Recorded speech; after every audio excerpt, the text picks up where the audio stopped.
입니다. 자비로우신 하나님, 하나님의 사랑 한없음을 깨닫게 해주시고 먼 거리 가까운 거리 마다하지 않고 주의 전을 달려나와 섬김으로 아버지께 사랑을 표현하는 귀한 목장 위에 또 우리 청년들 위에 하나님의 특별한 은혜가 날마다 따라다니게 하여 주시옵소서. 오늘 우리에게 친히 말씀하여 주시옵소서. 예수님 이름으로 간절히 기도하옵나이다. 아멘.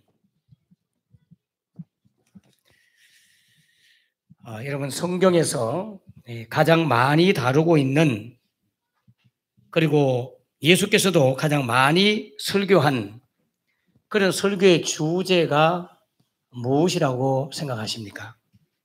특별히 신약 성경에서 가장 많이 다루고 있는 설교의 주제는 하나님의 나라입니다. 천국이에요. 예수께서도 가장 많이 다룬 것이 하나님의 나라, 천국에 대한 설교를 많이 하셨어요. 두 번째가 뭐냐면 그 설교는 오늘날 현대인들이 듣고 싶지 않고 들으면 시험 들 만한 설교입니다. 예수님이 늘 그렇게 설교를 굉장히 많이 하셨어요. 그 설교 들으면 사람들이 가장 잘 시험에 들고 가장 오해 잘하고 가장 잘 삐지고 부담스럽고 듣고 싶지 않고 은혜를 받지 못하도록 방해하고 심지어 구원을 받지 못하도록 하기까지 하는, 그리고 또한 우리가 너무나 좋아하기 때문에 오직 늘 가지고 싶고 가지고 있고 싶고 온통 우리 마음속을 지배하고 있는 강력한 어떤 것, 그것에 대한 설교를 우리 주님은 너무나 많이 하셨어요. 무엇일까요? 아시죠? 그렇죠. 물질과 돈. 예수님의 설교가요, 생각보다 돈에 대한 설교가 너무 많이 해요. 그리고 항상 하나님 나라와 관련해서 물질 문제를 많이 합니다. 그만큼 우리 마음을 빼앗고 있다는 거죠. 자, 예를 들면 집 하인이 두 주인을 섬길 수 없다. 혹 이를 미워하고 저를 사랑하거나 혹 이를 중히 여기고 저를 경히 여길 것임이니라. 너희는 하나님과 재물을 겸하여 섬길 수 없느니라. 누가복음 16장 13절에도 예수님이 하나님 나라와 재물에 대한 설교를 하죠. 그런데 바리새인들은 이 설교 듣고 삐집니다. 자, 14절 읽어볼까요? 시작. 바리새인들은 돈을 좋아하는 자들이라. 이 모든 것을 듣고 비웃거늘. 여러분, 이 재물에 대한 설교, 하나님 나라에 대한 설교를 듣고 비웃고 삐지고 시험되는 이유는 뭘까요? 뭐라고 되어 있어요? 돈을 사랑하기 때문에 그런 거예요. 돈을 사랑하는 자들은 시험에 들어요. 그렇지 않은 사람은 시험 들 리가 없죠. 돈을 잘 다스리고 돈을 잘 쓰고 싶고 돈을 가지고 잘 베풀고 싶고 가난한 자와 어려운 자들 선교하는 일, 구제하는 일, 교회를 섬기는 일에 막 쓰고 싶고 못 견디는 사람은 물질 설교에도 하나 시험 안 들어요. 그런데 돈을 사랑하는 자는 비웃는단 말이죠. 못마땅하게 생각했다 이런 뜻이에요. 여러분, 마태복음 13장 22절에도 가시떨기에 떨어진 씨앗 이야기를 하면서 가시떨기에 뿌려졌다는 것은 말씀을 들으나 세상의 염려와 재물의 유혹에 말씀에 막혀서 결실하지 못하는 자요. 결국 재물의 유혹 때문에 말씀이 열매를 맺지 못한다. 그렇게 말씀하고 있죠. 비유 가운데도 재물에 대한 이야기를 해요. 그리고 마가복음 10장 23절에도 예수께서 둘러보시고 제자들에게 이르시되 재물이 있는 자는 하나님의 나라에 들어가기가 심히 어렵도다 하시니 제자들이 그 말씀에 놀라는지라. 예수께서 다시 대답하여 이르시되 얘들아, 하나님의 나라에 들어가기가 얼마나 어려운지. 하나님 나라 들어가기가 너무나 우리는 쉽게 생각하지만 너무 어렵대요. 왜 어려우냐? 25절 같이 읽겠습니다. 낙타가 바늘 귀로 나가는 것이 부자가 하나님의 나라에 들어가는 것보다 쉬우니라 하시니라. 아멘. 여러분, 낙타 한 마리가 바늘 구멍으로 바늘 귀로 들어갈 수 있어요, 없어요? 이거 불가능하죠. 불가능하잖아. 근데 실제 여기 바늘 귀는 우리가 생각하는 그 바늘 있잖아요. 옷 깁는 바늘. 그 바늘의 귀를 말하는 건 아니고 예루살렘 성전에 작은 바늘 문이라는 게 있어요. 그 문을 들어갈 때는 낙타가 절대로 자기 네 발로 서서는 못 들어가요. 사람도 이렇게 고개를 숙이고 들어가야 되고, 그래서 이 짐승들이 바닥에 무릎을 바짝 꿇고 질질 끌려서 들어갈 수밖에 없어. 들어가기는 들어가. 굉장히 어렵다. 바늘 기 문이 있습니다, 실제로. 지금은 그 문의 형태를 따가지고 어디에다 만들어 놓았냐면, 예수님의 탄생교회에 가보면, 제가 성지순례 가서 보니까 탄생교회 가면 그 예수님, 왕 대신 예수님을 만나기 위해서는 반드시 그 입구가 아주 작은 쪽문으로 조그마한 문대에 있어갖고 모두가 다 고개를 딱 숙이고 들어갈 수밖에 없도록 만들어 놓았어요. 예수님 앞에 갈 때는 다 고개를 숙이고 그렇게 들어갈 수 있도록 그런 바늘 문을 지금도 만들어 놓은 게 있습니다. 아무튼 어렵다 이 말이죠. 어렵다. 여러분, 달란트 비유 때도 마태복음 25장 18절에 보면 한 달란트 받은 자는 가서 땅을 파고 그 주인의 돈을 감추어두었다. 그랬다가 이 악하고 게으른 종아 구중을 댔죠. 주인의 돈을 관리하는 달란트 받은 청지기에 대한 이야기가 나오죠. 또 불의한 재물과 불의한 청지기 이야기, 뭐 얼마나 많은지 몰라요. 마가복음 12장 41절에 보면 특별히 예수께서 흥금함을 대하여 앉으사 무리가 어떻게 흥금함에 돈을 넣는가를 보실세. 여러 부자는 많이 넣었는데 한 가난한 과부는 와서 두렵던 곧 한 고두란트를 넣는지라. 예수님께서는 흥금함 옆에 앉으셔가지고 흥금하는 사람을 딱 보고 얼마 넣는지, 얼마만큼 많이 넣는지 적게 넣는지 그까지도 보셨다니까. 제가 이제 다음 주일 아침부터 흥금함 앞에 딱 앉아가지고 흥금 봉투 들고 올 때만 이렇게 가져와 봐요. 한번 열어봅시다.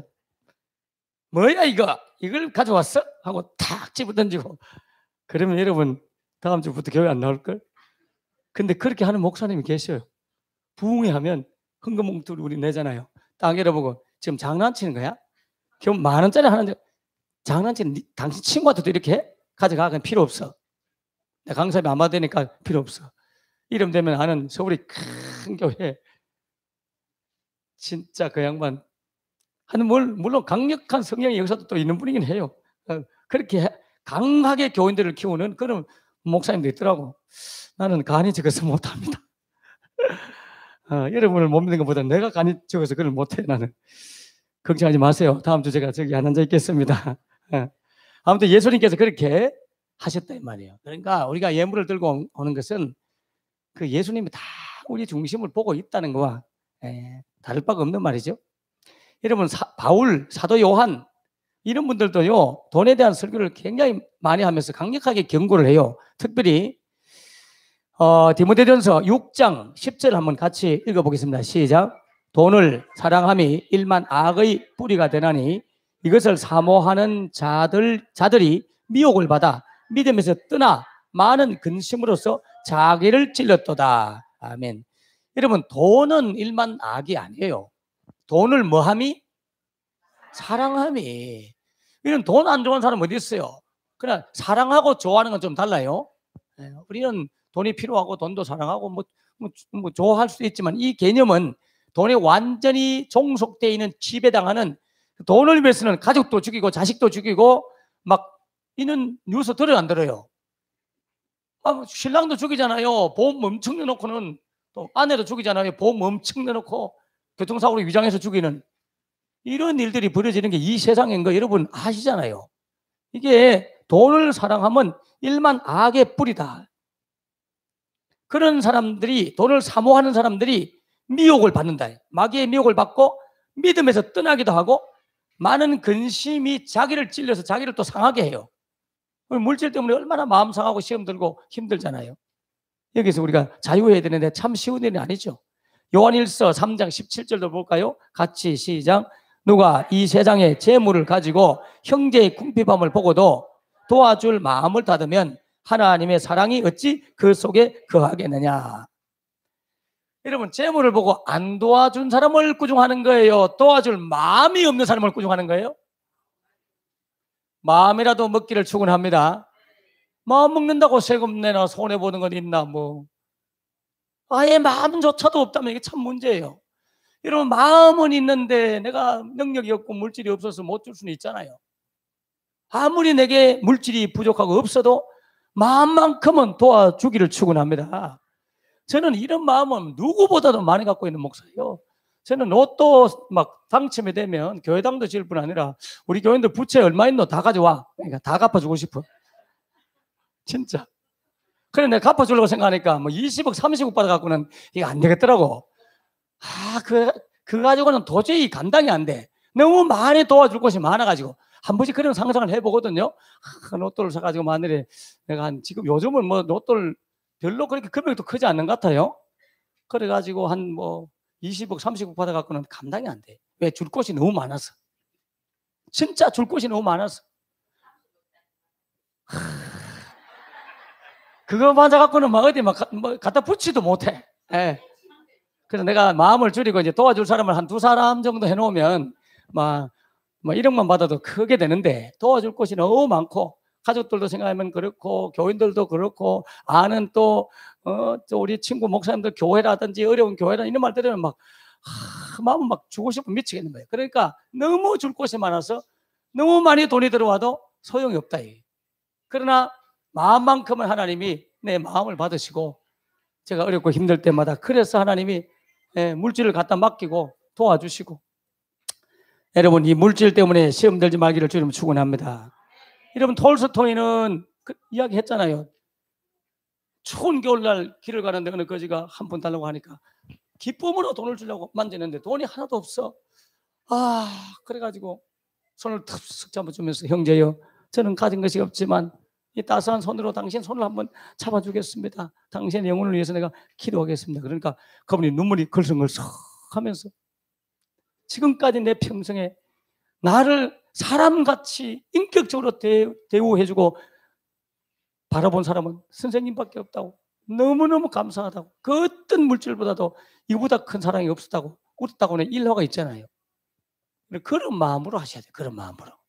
그래서 여러분 가정에 누가 찾아오거나 도움을 구하거나 물건 들고 판매해달라 그러면 그게 부담이 안 되면 팔아주셔야 돼요.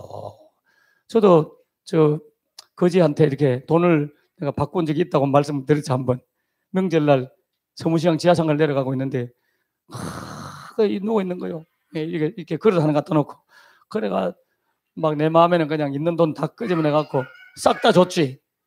그래 봐야 5,000원밖에 안 됐지만 그래서 이제 건너편 건너가서 버스를 타고 사촌 집에 가야 되는데 이 버스도 안 오고 그래 뒤져보니까 차비가 하나도 없는 거야. 그래 택시를 타고 가가지고 이제 형님한테 돈을 대라 하든지 이러면 되는데 택시도 안 와요. 그래 막 이따가 안 돼가지고 내가 구글하러 가야 되겠더라고. 또 사람도 없어요. 명절날 오직 유일하게 그 사람밖에 없어. 아까 5,000원 준 거. 제가 그냥 다시 내려가가지고 그분한테 사장님 이러지는 못하고 선생님 정말 죄송한데 아까 제가 돈 5,000원 준 사람이 깜짝 놀라는 거예요. 돈 달라할까 봐 놀랄 것 같아. 그래서 돈을 다시 뺏으러 온 게 아니고요. 제가 다 주고 차비가 없습니다. 그러니까 천원짜리 하나만 주면 안 될까 하는 게 예.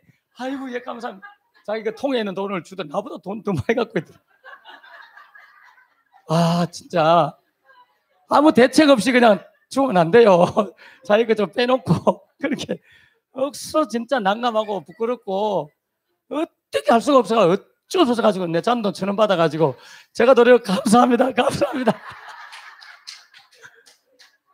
근데 진짜 그런 적이 있어요. 명절날은 여러분 조심하셔야 돼. 요즘은 뭐 차를 자가용 갖고 다니니까 그런 일이 없는데 이거 얼마나 난처했는지 몰라요. 여러분 우리가 재물을 가지고 남을 도와줄 마음조차도 안 닫으면 좋겠어요. 여러분 야고보서 5장 1절에서 3절 말씀을 한번 보시면 들으라 부한자들아 너희에게 이 말 고생으로 말미암아 울고 통곡하리라. 너희 재물은 썩었고 너희 옷은 좀 먹었으며 너희 금과 은은 녹이 슬었으니 이 녹이 너희에게 증거가 되며 불같이 너희의 살을 먹으리라. 너희가 말세에 재물을 쌓았도다. 4절부터 쭉 나가면요 품꾼들이 싹을 못 받아가지고 아우성치는 것을 하나님이 들으시고 그걸 듣고 그 CEO 사장을 내 월급을 왜 안 주냐 하고는 벌 주는 장면이 4절부터 계속 나오죠. 아무튼 이와 같이 성경에는 강력하게 이 물질에 대한 설교를 하고 우리한테 그 물질의 종이 되지 말고 노예가 되지 말라고 가르치고 있습니다. 여러분, 일평생 우리가 노예로 살게 될 우리를 지배하는 이 물질, 이것이 돈인데, 이제는 믿음을 가진 여러분들은 돈을 제압하고 다스리고 잘 사용하면서 하나님 나라 확장에 큰 기여를 하다가 하나님의 부름을 받기를 축원합니다. 어리석은 부자는 재물을 많이 곡식을 거두었는데 쌓아놓을 창고가 부족해가지고 계속 창고를 짓고 거기에 모아놓고 딱 했던 말이, 이제야 내 영혼이, 자기 영혼이 이 재물 때문에 든든하고 평안하리라. 그러다가 이 어리석은 부자야, 오늘 밤에 내 영혼을 찾아가면 네 소유가 누구 것이 되겠느냐. 주님이 그렇게 책망하는 내용이 나오잖아요. 절대로 물질은 우리의 영혼을 책임지지 못하고 생명을 책임지지 못합니다. 생존 문제의 유익은 주지만 생명 문제는 책임을 주지 못해요.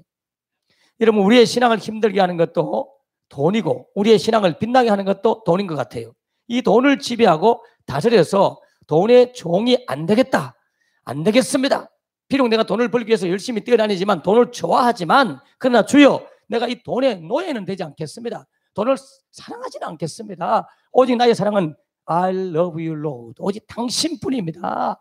이 고백을 하는 시간이 여러분이 예물을 드리는 시간인 줄 깨달으시기 바랍니다.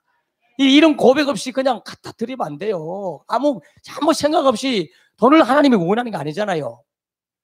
돈의 노예가 되지 않겠습니다. 이 마음을 가지고 예물을 다음 주부터 드리시기를 바랍니다. 주일을 지킬 때도 그냥 습관으로 교회 오는 게 아니에요. 나는 이제 애굽에서의 종이 아닙니다. 안식일이 언제 만들어졌습니까? 애굽에서 탈출하고 난 이후에 안식일을 만들어줬잖아요. 그 말은 애굽이라고 하는 세상에서 평생 430년 동안 몇 년 외에는 요셉이 죽고 난 이후로부터는 종처럼 살았잖아요. 그래서 이제 그들이 하루도 쉴 날이 없던 그들이 탈출해 가지고 나왔잖아요. 이제는 쉴 날이 있잖아요. 나는 세상의 종이 아닙니다. 세상 일의 종이 아닙니다. 세상은 나를 절대로 지배하지 못하고 하나님께 나가 경배하는 것을 막지 못합니다. 선언하는 시간이 주일 성수인 줄 믿으시기 바랍니다. 여러분, 우리가 이 복을 받아내기 위해서, 하나님께 환심을 사기 위해서 미끼로 드리는 것도 옳은 것 아니에요.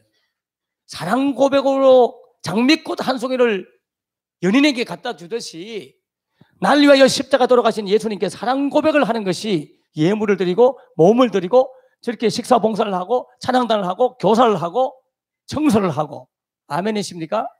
사랑 고백으로 그게 나와야 되는 거예요.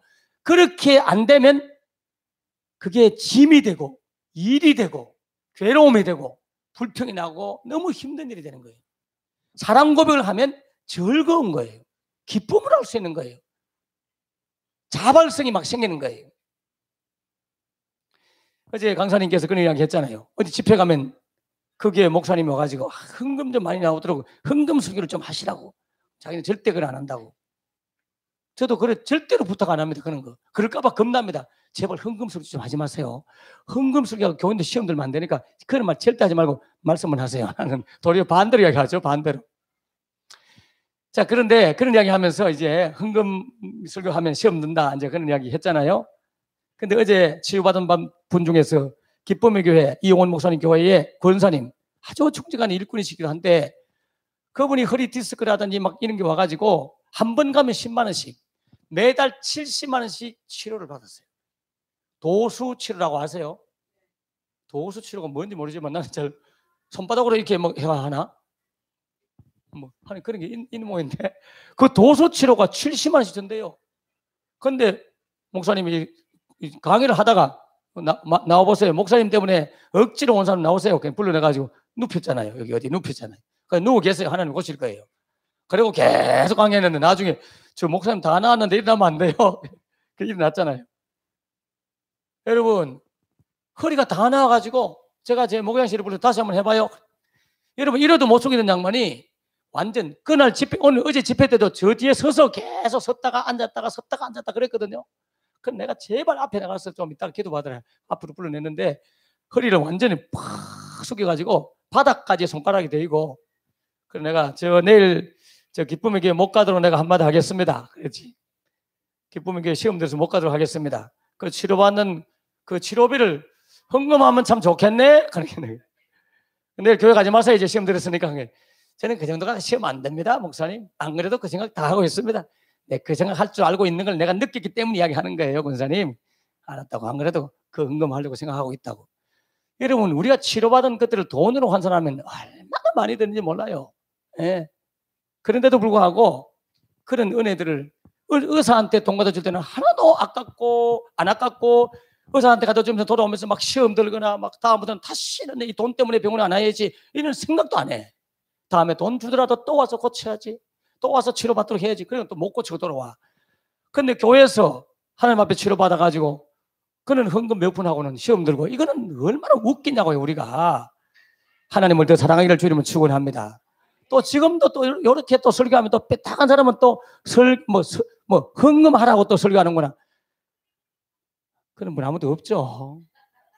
헌금을 하잖아, 이러면 어차피. 그런데 이왕이면 바른 정신을 가지고 바른 마음을 가지고 이왕 하는 거 바르게 하기를 축원합니다. 똑같이 해도 바르게 안 하면 안 한 거와 똑같기 때문에 그게 안타까워서 잘하고 있는 여러분한테 바르게 하라고 알려주는 거지 안 하는 자들한테 하라고 말하는 게 아니에요. 다 하고 있잖아. 우리 교회는 얼마나 헌금생활 잘합니까? 정말 자랑할 만큼 잘하잖아요. 매주마다 이렇게 개인 이름으로 헌금을 올리는 교회가 뭐 있는 줄 아세요? 각자가 각을 뜨듯이 하나하나 각을 떠가지고 한 달에 여러분 감상금을 5만 원 이렇게 툭 하는 분은 한 번만 하고 끝내지 말고 차라리 매주 10,000원씩 해서 4만 원만 해. 한 달에 5만 원 하지 말고 그냥 만 원, 4만 원 하는 게 더 낫다니까. 하나님은 그걸 더 기뻐한다니까요.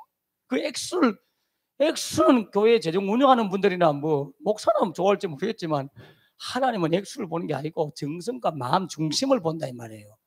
사랑을 본다 이 말이에요. 한꺼번에 팍 5만 원 바치는 게 쉽겠어요. 딱 1회. 그걸 집에다 남겨놓고 매주마다 그걸 챙겨갖고 오는 게 얼마나 힘든지 아세요? 저는요, 정말 헌금 챙기는 게 정말 힘들더라고요. 그래가 부역자 시키기도 하고, 집사님 불러 시키기도 하고, 아침 되면 얼마나 바쁜지. 요즘 내가 탁탁 생각해서 자꾸 이렇게 챙겨서 하지만, 그게 안 될 때는 어떨 때는 예배 마치고 나서야 내가 온라인으로 오늘 11조 보냈다 할 때도 있어요. 온라인으로, 교회 통장으로. 그만큼 그게 챙기는 게 참 힘든다는 걸 알았어요. 여러분 미리 준비하셔서 우리가 부조금 할 때도 다 미리 챙겨서 그렇게 하잖아요. 그렇게 하는 게 참 중요해요. 자, 여러분 오늘 본문에서 1절부터 4절 읽었는데 반복 언어가 여러 개가 나오지만 특별히 여호와라는 단어가 반복해서 나오죠. 또 그리고 뭐가 나올까요? 그 중에 어떤 단어가 나와요? 예물이라는 단어죠. 예물. 여러분 여기 예물이라는 단어가 반복해서 나와요. 그 예물을 드릴 때 하나님께서 기뻐시게 받도록 여호와께서 기뻐시게 받도록 3절 회막문에서 여호와 앞에서 기뻐시게 받으시도록 드려야 된다. 이 예물이 바로 소의 번제이면 이 예물이 만일에 우리 같으면 이 예물이 곧 5만짜리 돈이라면 이 예물이 10만짜리 수표라면 이 예물이 만원짜리 돈이라면 하나님이 기뻐시게 받도록 이 예물이 2,000원, 3,000원, 5,000원짜리 돈이라면 기뻐지게 받으시도록 지금 그 말을 지금 하고 있는 거죠. 자, 이 예물이라는 단어는 여러 단어가 있어요. 에서가 막 400명을 군사를 이끌고 잡으러 왔을 때 야곱이 엄청난 예물을 에서에게 줍니다. 소, 양을 막 수백만 원씩 갖다 바친다니까. 그때 쓰는 예물은 민하라고 해요. 이게 소재와 같은 그런 용어인데 민하를 단어를 씁니다. 친구 간에 선물 줄 때는 민하 이걸 써요. 근데 하나님께 드리는데도 불구하고 단어가 달라져요. 이거 우리 수요 성경 공부 때 배웠는데 출애굽기에서는 출애굽기 25장 2절을 한번 읽어볼까요? 시작. 이스라엘 자손에게 명령하여 내게 예물을 가져오라 하고 기쁜 마음으로 내는 자가 내게 바치는 모든 것을 너희는 받을지니라. 아멘. 여러분 예물을 드릴 때는 어떤 마음으로 드려요? 기쁜 마음으로 드리는 자의 예물을 주님이 받으라 그랬어요. 기쁜 마음으로 드리는 게 얼마나 행복해요. 나는 내 지갑을 주일마다 뒤져가지고 아이고 감사하다. 오늘도 내가 돈 낼 수 있는 돈이 있구나. 있을 때 막 다 내쁘자. 성교, 건축, 감사, 주정학물 11조 있을 때 다 내자. 돈이 막 통장에 이 지갑에 있을 때 내자. 저는 그런 주장이에요. 내일 당장 뭐 어떻게 될지 막 계산 못 한다. 나는 지금 있을 때 빨리 내쁘자. 나중에 못 들 수 있다. 이 생각하기 때문에 있을 때 막 계산해서 이렇게 적거나 많거나 형편따라 드립니다. 여러분 기쁘게 즐거움으로. 여러분 얼마나 기쁩니까? 하나님 앞에. 또 아버지 전에 이렇게 헌금을 드리는 건 얼마나 기쁘잖아요. 못 드릴 때 참 마음 아프잖아요. 내 형편이 이것밖에 안 되는구나. 이거 슬픈 일이잖아요. 이런 기쁜 마음으로 그 먹이고 먼 거 신경 쓰지 말고 일단 드리는 게 중요해요. 자, 여기서 나오는 예물이라는 단어는 제가 테루마라고 해서 테루마 또는 트루마 또는 테루마 하는 단어예요. 이 테루마는 높다, 올려드리다 이런 단어입니다. 예. 이게 기정물 뭐 이런 말도 되는데 왜 이게 테루마를 쓰느냐 하면 높이 올려드리다. 이거는 굉장히 멀리 있을 때 드릴 때 테루마를 쓰는 거예요. 하나님께서 하늘 보호자에 계시다가 어디에 강림하시냐 하면 시내산에 강림하셨어요. 시내산에. 그래서 모세가 시내산으로 올라가고 다른 백성들은 다 밑에 있었죠. 자, 이런 식으로 하나님과 거리가 멀 때 드렸던 예물의 용어는 테루마를 씁니다. 하나님을 깊이 알지 못해요. 하나님과 친밀한 동행도 없어요. 사귐도 없어요. 그런데도 하나님 앞에 드리고 싶어서 드리는 것을 테루마라고 해요. 자, 오늘날 같으면 교인들 가운데 하나님과 깊은 친밀한 동행이나 체험이나 주를 향한 사랑이나 성경의 깊이나 제대로 기독교에 대해서 성경에 대해서 하나님에 대해서 알지 못하지만 우리 교회 새신자가 오자마자 감사함을 드리고 자녀 이름으로 예물을 드리고 이런 걸 봅니다. 그럴 때마다 나는 가슴이 막 뜨끔뜨끔 걱정도 되고 아프고 아이고 안 드려도 된다고 헌금 드릴 생각하지 말고 교회는 잘 나오라고 이렇게 이제 건면하기도 하는데 그런 분들이 들을 때 테루마예요. 자, 이거는 오래 다니지 않아도 오래 다녀도 테루마를 드리는 분도 있어요. 평생을 교회 다녔지만 주님과의 친밀한 동행도 경험도 체험도 사랑도 일주일 동안 살면서 하나님을 한 번도 생각지 못하고 기억지도 못하고 그냥 내 마음대로 살다가 흘레벌떡 주일날 달에 오는 성도들은 다 저 멀리 계신 하나님 앞에 드리는 예물과 같은 테루마를 드린 것 같아. 근데 오늘 본문에 드리는 이 2절부터 3절 뭐 이렇게 쭉 나와 있는 여기 나오는 예물이라는 단어는 코르반이라는 단어예요. 코르반. 이 코르반 단어는 카라브라는 단어에 좋아하는데 가까이 오다, 접근하다.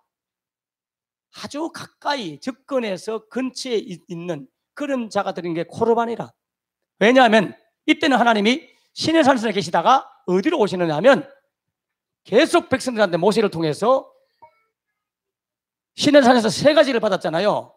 우리는 시내산에서 뭘 받았습니까? 물으면 다 십계명.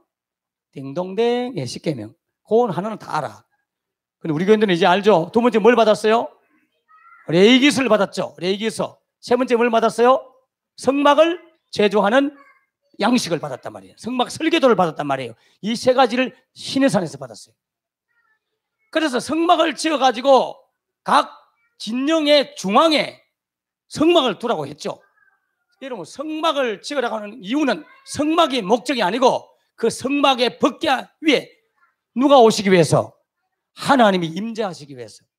하나님이 하늘 보좌에서 시내산에서 다시 우리의 삶 가운데 벗개 안에 임재하셔서 성막에 임재하셔서 우리와 가까이 계셔서 우리와 동행하고 우리의 생활 가운데 함께 내주에 계셔서 여러분과 친밀한 사귐을 원하시는 하나님께서 원하시는 제물은 코르반입니다.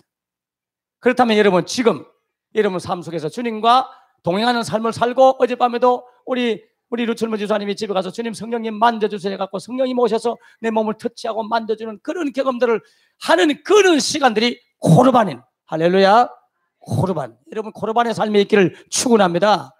이게 삶 속에서의 예배자가 드리는 예물이에요. 코르반을 드리셔야 돼요. 주님과 가까이 사귀는 24시간 주님과 동행하는 코르반이 있어야 돼. 제가 오죽 했다면 24시간 주님과의 동행을 그냥 의미 없이 적은 게 아닙니다. 여러분 지금 이 단계까지 우리 교인들이 영적으로 계속 성령님을 체험하고 인격적으로 만나고 변화되고 육신도 고침받고 내적 치유도 받고 그래서 24시간 주님과 동행하는 이 자리까지 이끌어오고 싶은 몇 년 전부터의 나의 목회의 비전과 계획을 지금 주님이 이루어주고 계십니다. 지금 병든 자 주님이 치유하셨습니다. 아픈 분 있는 분 주님이 치유하셨습니다. 본인에게 받은 분은 그분이 나았을 거예요. 지금 이 자리에 주님 계신 주님, 여러분 삶 속에 계신 주님, 그분과의 친밀한 사귐 코르반, 이 코르반이 있어야 돼요. 코르반 예물을 하나도 못 드리고 주일날 봉투만 들고 오면 안 된다니까. 그래서 이 안수의 의미 가운데는 시간이 없기 때문에 그냥 뭉뚱그리 결론을 맺겠습니다. 안수의 의미는 지난주에 동일성이 있다고 기억납니까? 동일성의 원리 기억나요? 그 예물과 내가 동일하다 이 말이에요. 근데 그 예물이 내가 될 때는 나와 동일성이 되고 그 예물이 우리 예수님과도 동일성이 된다 그랬죠. 기억나요? 예수님이 어린 양이 누가 돼요? 나중에 예수님이 될 때는 그걸 전가의 원리라는 거야. 그는 다음 주 공부할 거예요. 오늘 동일성의 원리를 그냥 원고를 내가 보내드릴 테니까 원고를 읽으시고 뭉뚱그려 말하면 결국 주님 앞에 드린 코르반의 예물이 나잖아. 여러분이잖아. 그러면 여기 봉투 들고 온 거 이게 누굽니까? 저기에 누가 담겨 있습니까? 여러분이 담겨 있는 거예요. 그러면 여러분 신경 써야 됩니다. 제가 섬겼던 목사님들은 지금까지 어지간하면 섬기려고 애쓰는데 또 그리고 저를 후원하는 그런 어떤 후원자들이 있을 거 아니에요. 권사님부터 어떤 이런 좋은 분이었으면 선물이라도 해주고 싶은 마음이 많아요. 근데 어떤 분들은 나보다 훨씬 잘 살아. 어떤 목사님은 나보다 훨씬 잘 살아. 근데 명절이기 때문에 내가 선물 들고 내 사랑 표현을 해드리고 싶어. 근데 살 게 없어. 왜? 이걸 사다 줘도 그분은 별거 아닌 것 같고 이걸 사다 줘도 그분한테는 시시한 것 같고 그분의 수준을 생각하고 일단은 선물을 고릅니다. 제가. 두 번째는 제 수준을 생각합니다. 적어도 내가 그래도 멋쟁이 목사인데 이 정도 되는 멋쟁이 목사가 그래 휴지 하나 사들고 가면 그분이 나를 어떻게 보겠노? 그죠? 그래서 대약물에게 다닌 목사가 그 어른 목사님한테 선물 하나 보내는데 그냥 뭐 그래가 되겠나 하고 내 수준을 또 생각해. 그래서 균형 잡히게 내 형편과 내 어떤 외부적인 어떤 이미지의 어떤 수준 그리고 가정적 물질적 형편 그리고 상대방의 형편을 다 고려해서 정성을 다해서 선물을 골라갖고 줄 때 그분이 기분 안 나빠하는 거예요. 안 그러면 여러분 받아갖고도 아니 지금 장난하는 거야? 여러분도 그런 생각 들 걸 어떤 경우에는. 그래서 예물은요 나의 품격이 담겨 있는 거예요. 여러분 제사장, 족장, 평민 이들이 드리는 예물이 다 달랐어요. 족장 소라든지 순념소라든지 족장은 순념소를 드렸고요. 제사장은 수송아지를 드렸어요. 평민들은 양을 드리거나 또는 비둘기를 바치거나 밀가루를 바치거나 이거 다 성경 설교 준비해 있거든요. 그렇게 각자의 품격을 따라드려야 돼. 적어도 내가 이 정도의 경제적 어떤 부여를 누리고 살고 내 신분과 내 위치가 이 정도 되는 내가 어떤 사람을 섬길 때에 아니 그냥 양말 한 걸레 사들고 오면 그 사람의 전체적인 삶을 딱 비교하고 그분 선물하고 비교해서 여러분도 평가할걸. 그래서 이 예물은요 여러분 사정을 여러분이 제일 잘 알고 하나님 알잖아요. 그것도 번지르하고 잘 살지만 실제는 내가 너무나 물질이 어려워. 그러면 거기에 내게 맞는 하나님만과 나만이 아는 그런 품격과 성품과 인격과 자존심을 거기에 다 담아서 드리는 게 예물을 드리는 거예요. 그게 동일성의 원리입니다. 그러므로 여러분 예물이 많든지 적든지 그걸 목회자가 보고 판단해가지고 여러분을 욕하면 안 돼요. 그걸 비난하면 안 된다고요. 그러면 적다고 막 집어 던지고 이러면 안 된다고요. 왜? 그분의 인격을 버리는 거고 그분의 품격을 버리는 거고 왜? 그분 수준이 그 정도라서 그래 가져올 수도 있고 그 수준이라는 것은 내적 수준일 수도 있고 환경적 수준일 수도 있기 때문에 목회자가 모르는 어떤 믿음의 수준, 믿음의 품격 아니면 삶의 수준, 삶의 품격 이게 다 있을 거 아니에요. 여러분 식당 가도 이 정도 되면 포장마차 앉아있지 않고 적어도 10,000원짜리 간다. 식당에 가서 친구를 대접한다. 그러면 그 정도의 품격의 어떤 것들이 담겨 있어야 선물의 어떤 의미가 있고 예물의 의미가 있다는 거죠. 오늘 여러분 이제부터 예물을 드릴 때 좀 더 여러분의 품격과 인품을 거기에 다 담아서 여러분의 가정사정, 형편 그리고 모든 것을 담아서 주님 앞에 나를 동일성으로 드린다는 사실을 가지고 기쁨으로 주님 앞에 드려서 기쁘시게 받으시는 예물이 되기를 주님은 축원합니다. 기도하겠습니다. 하나님 아버지 감사합니다. 우리가 예물 위에 안수함으로 안수받은 그 소의 번제물이면, 양의 번제물이면, 순념소의 번제물이면 그것이 곧 나와 동일성의 원리로 하나님 앞에 올려진다는 사실을 깨닫게 하여 주시옵소서. 나의 성품, 나의 인품, 나의 인격, 나의 모든 사정과 형편, 내 물질적 형편, 그 수준, 그게 다 맞추어서 가장 적당하고 하나님 보시기에 사람 보기에도 정말 비난받지 않을 정도의 그러한 참 관심과 신경을 써서 사람들한테도 선물을 하고 하나님한테도 예물을 드리는 준비된 모든 심령들 되게 하여 주시옵소서. 예수님 이름으로 간절히 기도하옵나이다.